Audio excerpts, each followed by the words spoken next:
Hi, I'm Gabaric, And I'm Schultz. and we are here to Pump you up with chemistry knowledge. Yeah. Yeah. Okay, so we're going to talk about mole ratios and mole-to-mole stoichiometry today. Stoichiometry. Stoichiometry. Well, what is stoichiometry, Mr. Schultz? I don't know. Well, It's scary. it is scary, but really the big scary word just deals with ratios. So it's just ratios. Just ratios. Like how many days I work out my arms versus my legs. Absolutely. Very good. So we went with a little simpler examples, like making cookies or building a bicycle or making muffins or salad dressing. I love to bake muffins. I figured. Okay, so how do you get these ratios? They come from your balanced equation. Oh, so I have to balance my equation first, and then I get the ratio from there. Okay. Yes, and the numbers you use are the coefficients in front of the reactants and products. Gotcha. Oh, and we're gonna animate all the way through. Love it.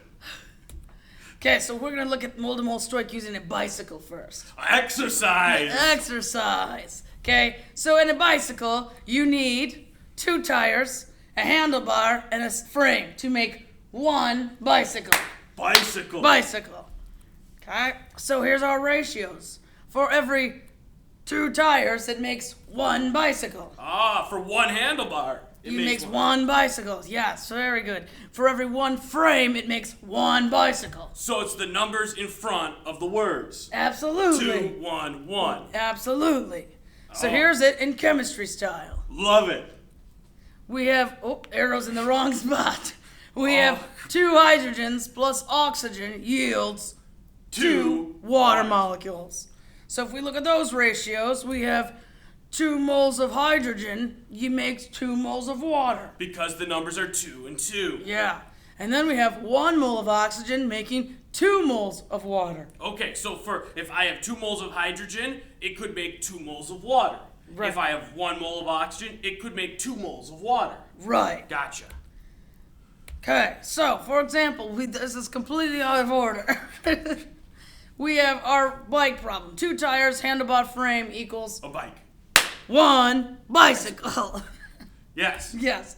Okay, so how many bike tires are needed to make 12 bikes for a race? Oh boy. So we'll use our balanced equation and we'll do something like this. Could you go to the next slide? Thank you. So we have 12 bikes. That's what we underlined. That's where we started. Gotcha. Okay, so we underlined 12 bikes.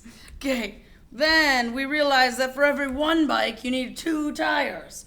So the bike goes on the bottom because you have to cross off and cancel out the bike. Okay? Got it. Then you multiply across, divide by the bottom. 12 times 2 equals 24 tires. Yes. Yes, yes, yes. So you have 24 tires for 12 bikes. To make 12 bikes, Okay. yes. So your ratio right there, you got moles of the unknown. So that was your bike tires. How many did you need? Because it asked how many tires. Right. And moles of your given. Well, for every 1 bike, you need 2 tires. That's how you solve. I'm given 12 bikes. Gotcha. Okay. Okay. So here's an actual chemistry problem. Ooh. So we have nitrogen plus 3 moles of hydrogen yields 2 moles of ammonia. Love it.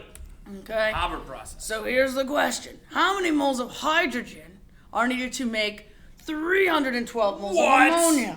That is such a big number. Right. So we're going to circle what we're looking for. Okay. Okay? Moles of hydrogen. We're going to underline what we're starting with. Gotcha. Okay? So of course we always write what we know first, which is what we underline. You gotta write something, Right, What you exactly. So 312 moles of ammonia. Okay, then we're going to make our T-chart. know. Boom. Okay? And then we got to get rid of moles of ammonia, so we put the moles of ammonia from the balanced equation on top.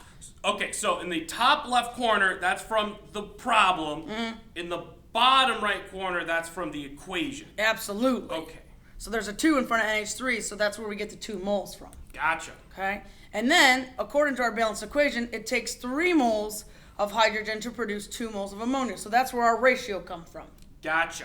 Okay? Gotcha. From here, we just solve by multiplying across and dividing by the bottom.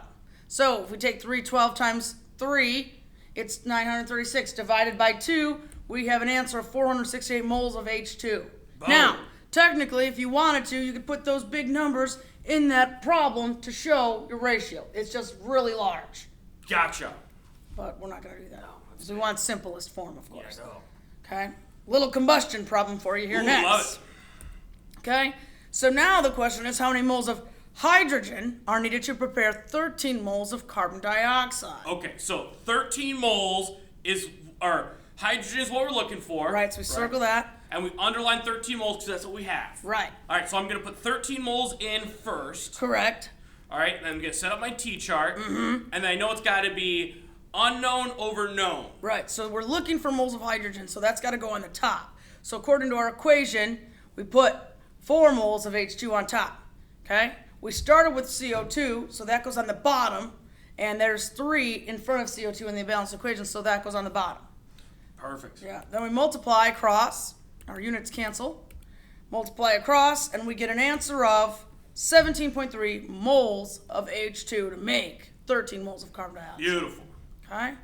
And that's about all we got for you. We're going to take some more practice in class because practice makes you pumped. See you later. Bye.